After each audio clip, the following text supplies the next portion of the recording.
ចាពុកម៉ែបងប្អូនចាពុកម៉ែបងប្អូនកំពុងតែស្វែងរករថយន្តលក្ខណៈគ្រួសារ SUV ពេញខ្នាតត្រូវហើយពុកម៉ែបងប្អូនក៏เลยមើល model Forcing T5 Evo ខាងក្រោយក្នុងនាងខ្ញុំវិញចាឈ្មោះ model ឡាននេះដែរមានរូបរាងទំនើបស្រស់ស្អាតស៊ីវិល័យទៀតចំពោះតម្លៃវិញក៏សមរម្យដែរតម្លៃនៅសល់ត្រឹមតែ$31000តែប៉ុណ្ណោះទៅលើ full option ចាមិនត្រឹមតែប៉ុណ្ណោះទេគឺយើងប្រើប្រាស់ដោយម៉ាស៊ីនចំពោះ Mitsubishi ក៏ម៉ាស៊ីន1.5 turbo រីឯកម្លាំងសេះវិញ197 horsepower ផងដែរចាពាក់ព័ន្ធជាមួយនឹងការធានាគឺយើងធានាទៅលើគ្រឿងបន្លាស់រយៈពេល5ឆ្នាំនិង150,000គីឡូម៉ែត្រនឹងធានាទៅលើម៉ាស៊ីនជូនពុកម៉ែបងប្អូនអត់ដែរកំណត់ចាឥឡូវនេះពុកម៉ែបងប្អូនក៏លេចមកមើលចារូបរាងទៅលើ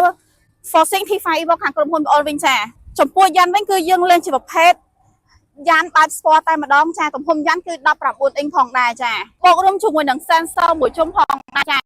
សម្រាប់ផ្នែកខាងក្រៅនេះវិញបើសិនជាពុកម៉ែបងប្អូនមានសាមចិត្តយើងអាចក៏វាជើងបើគុណនៅផ្នែកខាងក្រៅនេះក៏បានយើងអាចចុចទៅលើប៊ូតុងអូតូក៏បានដែរចាតោះឥឡូវនេះពុកម៉ែបងប្អូនក៏លេខមើលមកជុំឡាននេះតែម្ដងគឺថាសោះស្អាតខ្ចីញញតែម្ដងចា